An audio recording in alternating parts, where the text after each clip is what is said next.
பிடிச்ச ஐட்டம் என்னன்னாக்கா மெதுவடை. இதுனா ஃபுல்லாக சாப்பிடுவார் இல்லை. அந்த சைடு கூட கம்மி, கீழ் பக்கம் தான் நல்லா காய் ஃபுல்லாக. தலைமையில வச்சுன்னா அல்லா கீழே கொட்டியிருப்பேன் இந்நேரம். அது என்ன அப்படியே வச்சாங்க. அவ்வளோதான், அடுப்பை ஆஃப் பண்ணிடணுங்க. ஆஃப் பண்ணி முடிச்சுட்டு தான் நம்ம வந்து லெமனை ஊற்றணும். அந்த ஃபுட் கலரை கொடுக்காம இந்த மாதிரி பீட்ரூட் கலரு இல்லாட்டினா கேரட். இன்னைக்கு குலோப்ஜான் வேலை முடிஞ்சிருச்சு. அதில் ஒயிட்டு ஒன்று வாங்கிட்டு வந்து வச்சுருக்கேன். அந்த ஒயிட்டு செடியை இந்த பந்தல் மேலே ஏற்றி விடலாம் அப்படின்னு சொல்லிட்டு. எல்லாருக்கும் வணக்கம். இது நம்ம காக்கை கூட்டம். நம்ம காட்டில் வந்து நல்லா கொழிஞ்சி காய் சூப்பராக காய்ச்சிருக்குது. அந்த கொழிஞ்சி காயை இன்னைக்கு பறிக்கலான்னு தான் வந்திருக்கோம். எல்லாம் செவந்தே போயிடுச்சுங்க. இந்த கல்யாண பிஸியில் காய்களை பார்க்காம விட்டுட்டேன். அதுதான் இன்றைக்கி பறிக்கலாம் அப்படின்னு. சூப்பராக இருக்குல்ல. ஆனால் இருண்ணா நான் வீடியோ எடுத்துக்கிறேன். நல்லா அழகாக இருக்குது காய். இதில் நான் ஜூஸ் போட்டு கொடுத்துருவேன். சாப்பாடு பிணைஞ்சு சாதமாக கொழிஞ்சி சாதமாக கிளறி கொடுத்துருவேன். ரொம்ப நல்லாயிருக்கும். இன்னைக்கு கூட ஜூஸ் கொடுத்தேன்.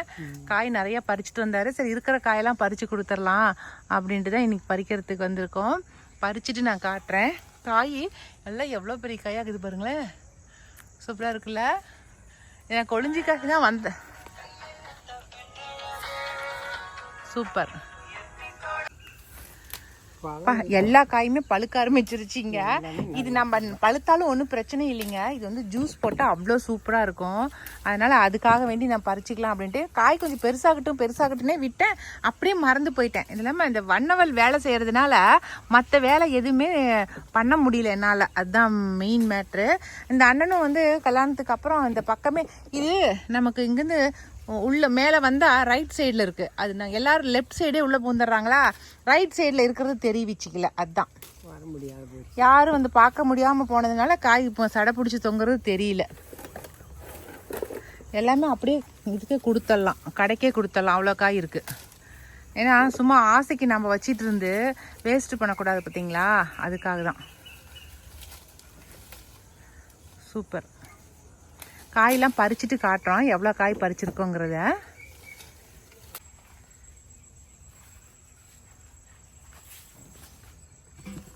எங்கள் பீக்கங்கொடி பார்த்தீங்களா எங்கே ஏறி போய் தென்னை மரத்தை பிடிச்சி ஏறி போய் காய்க்குது. இது கீழே இருக்கிறது எல்லாமே மிளகு செடி. மிளகு செடி காய்க்குது. எதையுமே பார்த்து பராமரிக்கிறதுக்கு நேரமே இல்லைங்க. அதனால் அப்படியே பராமரிக்க முடியாமல் காணாமூனம் அது பாட்டுக்கு வளர்ந்து கிடக்குது.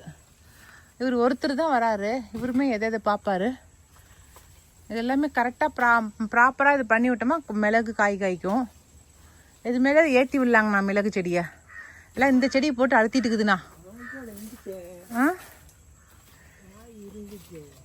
மிளகு காயா இந்த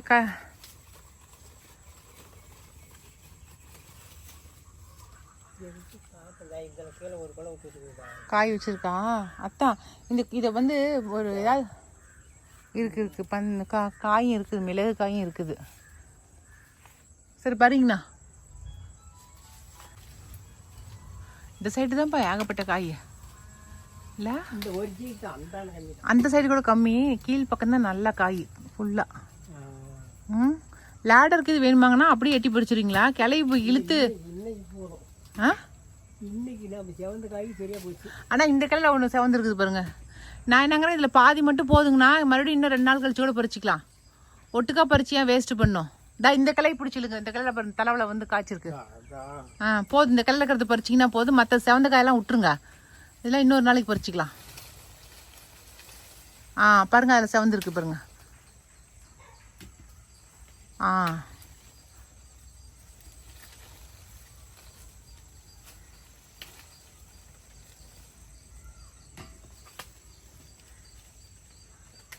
எத்தனை பேர் வந்து இந்த கொழிஞ்சி காயில் வந்து ஜூஸ் போடுவீங்க, இது சாப்பாடு கிளறுவீங்க அப்படிங்கிறத சொல்லுங்கள். எங்கள் வீட்டுக்காருக்கு ரொம்ப பிடிக்கும் இந்த கொழிஞ்சி பழ சாதனா. இந்த மரம் நிறைய இடத்துல வச்சேன். எங்கெங்கே வச்சேன்னு எனக்கே தெரியல. இதுக்கப்புறம் 2 நாளில் பறிச்சிடலாம். சரி ஓகே. நீங்கள் தான் நல்லா இந்த மாதிரி கலர் வர வரலையும் முழுவதும் நல்லா இருக்குது. 2 வந்து இங்கே வந்து இருக்குதா. அந்த காய் ஒன்று அந்த காய் தெரியுது.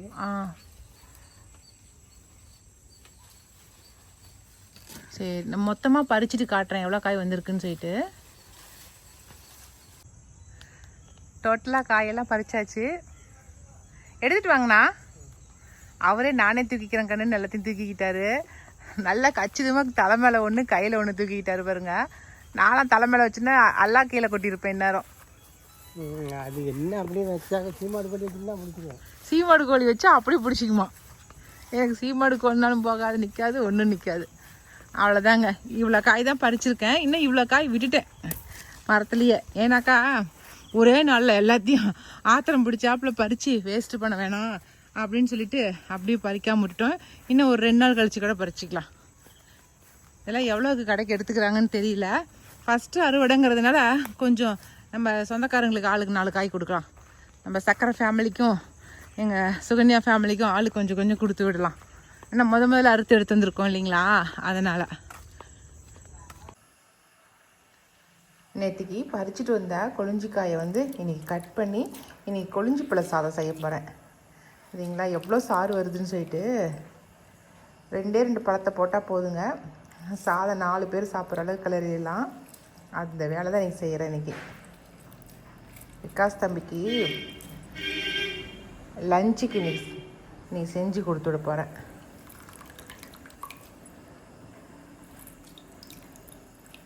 இது அப்படியே ஜூஸாக போட்டாலும் போட்டுக்கலாம், லெமன் ஜூஸ் போடுற மாதிரி. எல்லாம் பிழிஞ்சிட்டு தாளிக்கும் போது காட்டுறேன் உங்களுக்கு. லெமன் ரைஸுக்கு எல்லாம் தாளிப்பு ரெடி பண்ணிட்டேன். எண்ணெய் ஊற்றியாச்சு, கல்லெண்ணெய், கடுகு, கடலப்பருப்பு, அதுக்கப்புறம் சின்ன வெங்காயம் சின்னதாக கட் பண்ணிக்கணும், பூண்டு, வரமிளகாய், கருவேப்பிலை, அதுக்கப்புறம் நம்ம பிழிஞ்சு சாறு, வடிகட்டி தான் ஊற்றுவேன். அவ்வளோதாங்க. இப்போ நம்ம எல்லாத்தையும் ஒன்று ஒன்றா போட்டுடலாம். நான் வந்து வெங்காயமும் பூண்டும் போடுவேன். ஒரு சிலர் பூண்டு கூட போட மாட்டோம் நாங்கள் அப்படிங்கிறாங்க. அதனால் ஊருக்கு தகுந்த மாதிரி செய்கிறதாங்க, வேறு ஒன்றும் இல்லை.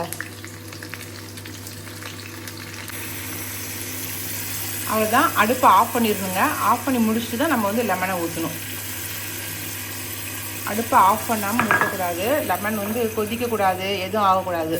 அதனால் லெமனை வந்து ஆஃப் பண்ணிவிட்டு அதுக்கப்புறம் ஊற்றிடலாம். ஓகே, அவ்வளோதான். லெமன் ரைஸுக்கு லெமன் கரைசல் ரெடி ஆயிடுச்சு. இது சாதத்தில் போட்டு கிளற வேண்டியது தான்.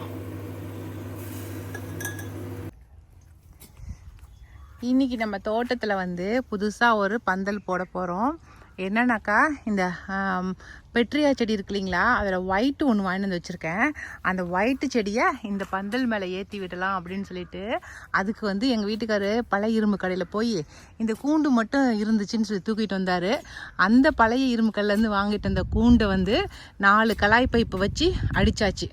நல்லா வெல்டிங் வச்சு அடித்து இப்போ அதை தூக்கிட்டு வந்து இப்போ இந்த இடத்துல வழிப்பாதையில் நட்டு வச்சிட்டோம். இப்போ அதையும் எடுத்து குழி பறித்து நடப்போகிறோம் கீழே. அப்போ தான் மழை பெஞ்சா சாயாது இல்லைங்களா, அதனால் நட்டு வச்சிட்டோமாக்கா.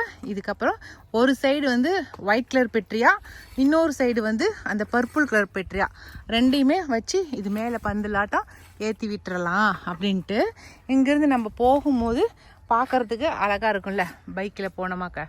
அதனால் இது மாதிரி இன்னொரு இடத்துலையும் இந்த மாதிரி போடணும் அப்படின்ட்டு இருக்கேன்.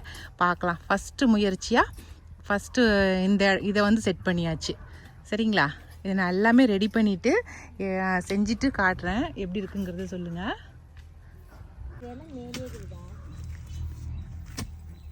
அவர் குத்திக்கலாம்.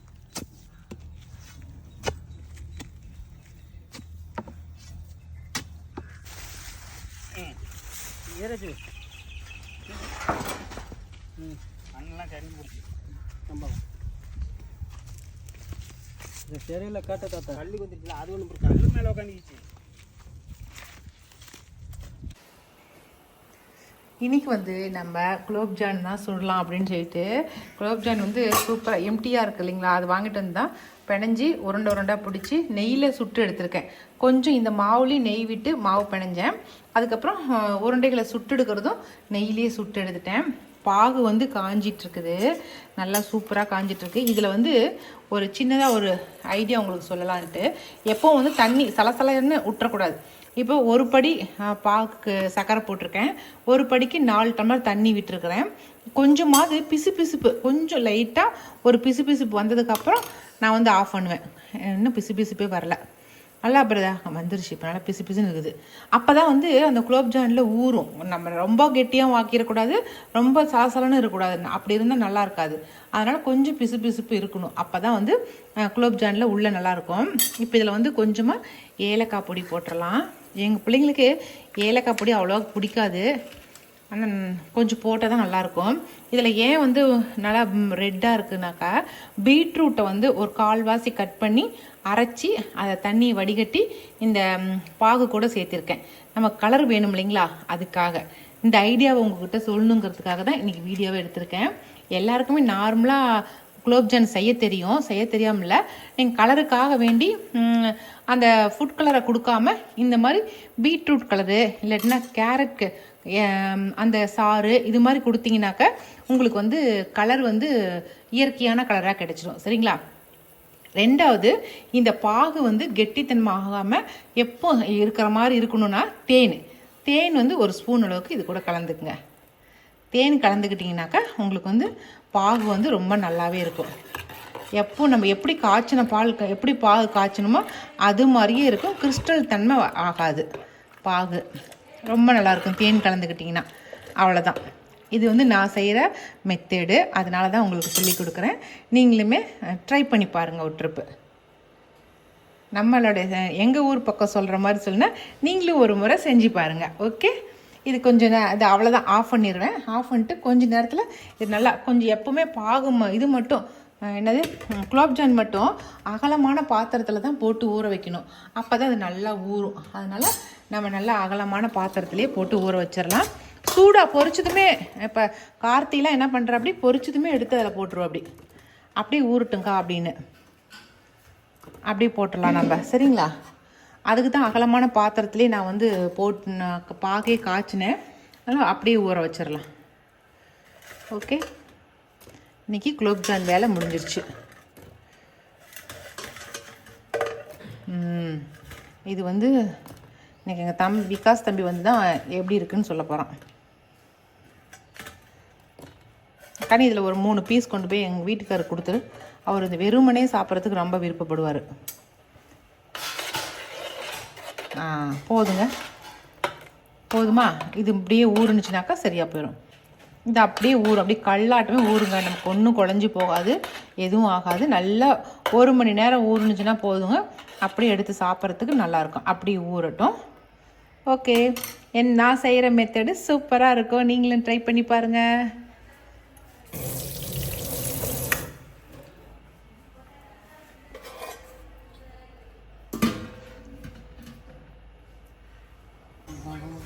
எல்லாரும் எதுக்காக இங்கே சங்கமமாக இருக்கீங்க சொல்லுங்க.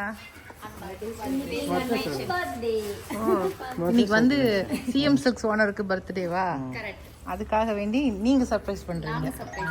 நாங்களும் இளைச்சுவீங்கல்ல அப்படின்னு நீங்க இது காட்டுறீங்க.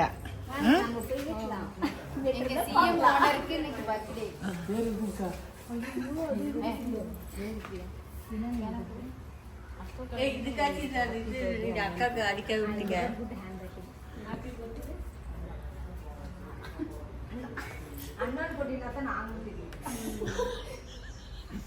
அன்னைக்கு அப்படிதான் அக்கான்னு சொன்னேன். என்னதான் அக்காவா? ஐயா, அந்த அக்கான்னு போட்டதுக்கு அப்புறம் தாண்டி தெரிஞ்சிச்சு எனக்கு.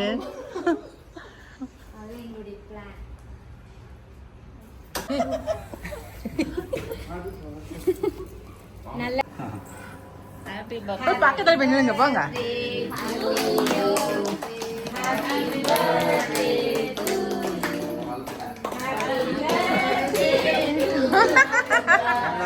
நீங்கெல்லாம் ஈஸியான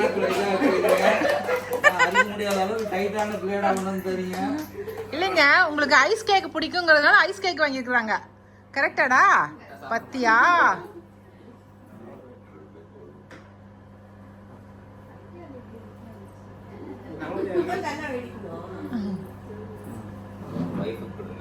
வேணாம் வேணாம்,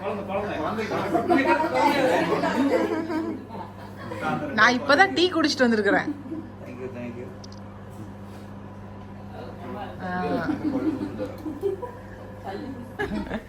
எல்லாருமே ட்ரை பண்ணுங்கப்பா. அவங்க திறமைக்கு ஏற்ற மாதிரி கட் பண்ணி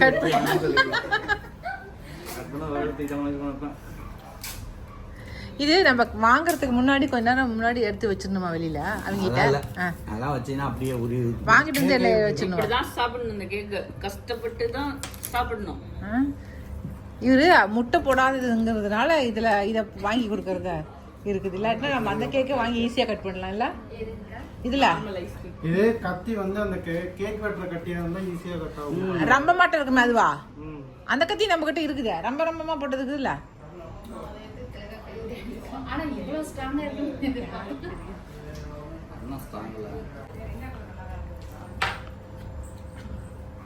அந்த கத்தி இருக்குதா? கேக் வெட்டு மொதல் பீஸ் கேக் யாருக்கு?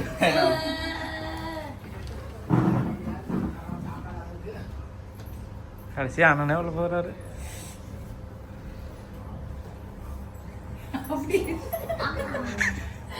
திருப்பி அண்ணா நன்றிங்கண்ணா. குடிக்கிட்டீங்களா? குடி. என்னதான் இருந்தாலும் எங்க அப்பாவோட மாட்டுனது வர மாட்டேங்குது. எனக்கு முன்னாடி பார்த்தா நீ உங்களுக்கே வராது போது. நாளைக்கு தட்டை வச்சு நின்றுருக்கேன்.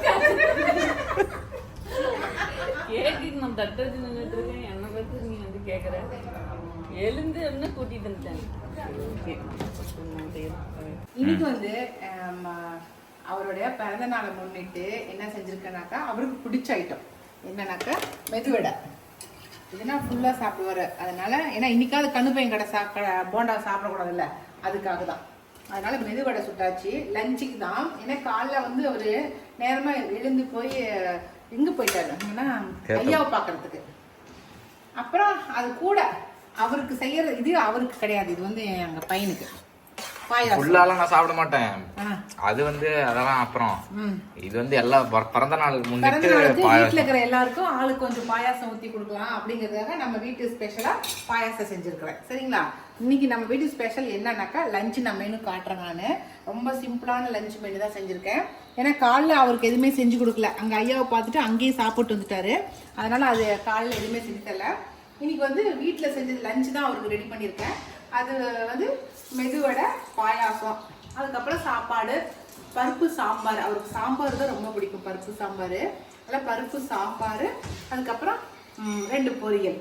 அவ்வளோதான் அவருடைய லஞ்ச் மெனு. ஓகே, சாப்பிடும் போது அவர் என்ன சொல்றாருன்னு கேட்கலாம். Okay okay okay. எனக்கு பிடிச்ச பாயாசம் ரெடி ஆகிட்டு இருக்குது. ஆமாம், ஏன்னா என்னோட பர்த்டேக்கே பாயாசம் வைக்காம விட்டோமா, என் பையனுக்கு அதே व्यசனம் ஆயிடுச்சு. அதனால தான். ஆனால் அன்னைக்கு அமோகத்தில் வந்த பாயாசம் சூப்பராக இருந்துச்சு. என்ன வந்துச்சு? அடப்பிரதானம். பாயாசம் வரல, அடப்பிரதானம் வந்துச்சு. அதனால தம்பிக்காகவே இன்னைக்கு வந்து பாயாசமும் வச்சாச்சு. ஓகேவா? பீட்ரூட் பொரியல், அவரைக்காய் பொரியல், அதுக்கப்புறம் பருப்பு முள்ளங்கி சாம்பார், வடை. எப்படி இருக்குது லஞ்சு? செம்மையாக இருக்குது. நீங்கள் அந்த வடையை அப்படி போட்டு பருப்பில் போட்டு சாப்பிடுங்கிறதுனால தான் பருப்பு சாம்பாரே வச்சேன். சாம்பார் ஊற்றி வடை சாப்பிட்டா தான் எனக்கு பிடிக்கும். சாம்பார் வடை. அதனால தான் முள்ளங்கி சாம்பாரே வச்சாச்சு. ஓகேவா? நல்லா நெய் விட்டு சாப்பிடுங்க சாம்பாருக்கு. பர்த்டே பாய்க்கு இன்னைக்கு லஞ்சு ஸ்பெஷலான லஞ்சு இதுதான். பிள்ளைங்க சிரிக்குதுங்களா? உனக்கு மட்டும் விருந்து வச்சக்கா, எங்களுக்கு அண்ணனுக்கு பாயாசம் கூட ஊற்ற மாட்டாருன்னு சிரிக்கிறாங்க. பாயாசம் வச்சிருக்கிறேன், என்ன கொஞ்ச நேரத்தில் கொடுக்குறேன் எல்லாருக்கும். ஓகே, சரி. எல்லாம் பாய் சொல்லிக்கிட்டோம். ஆளுக்கு எல்லாம் பாய் சொல்றீங்களா? எல்லாரும் வினிஷாக்கு ஒரு பாய் சொல்லிருங்க. பாய் பாய். தீபாவளிக்கு வரேன்.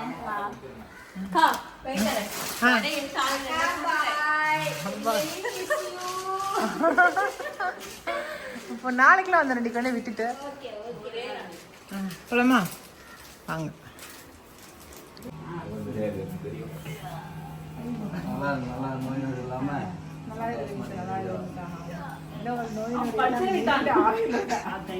ஆரோக்கியமா இருக்காங்க. தண்ணி நீச்சல் அடிக்கிறோம், நீச்சல் அடிக்கிறோம். சரி, okay. Bye bye. Happy birthday.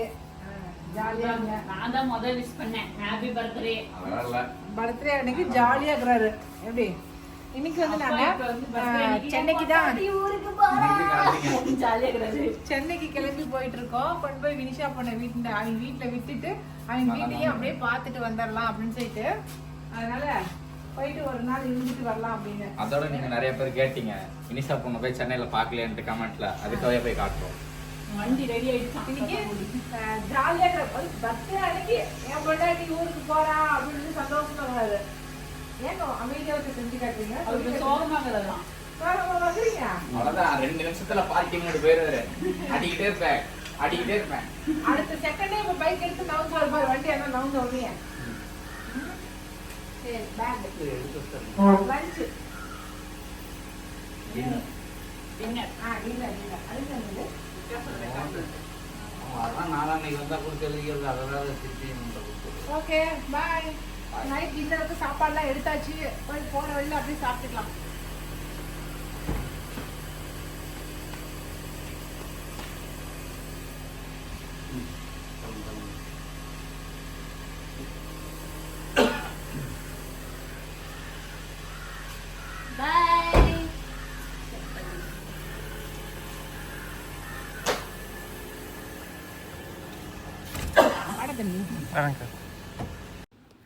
அவ்வளோதாங்க, வீட்டிலேருந்து கிளம்பியாச்சு. ஒரு 5 மணிக்கெலாம் நாங்கள் கிளம்பிட்டோம். ஏன்னா ஒரு 11 மணிக்குள்ளே நம்ம போய் ரீச் ஆகணும் அப்படிங்கிறதுக்காக கிளம்பிட்டோம். வினிஷா பொண்ணு வந்து தனி குடித்தனம் போய் 1 மாதம் ஆச்சு.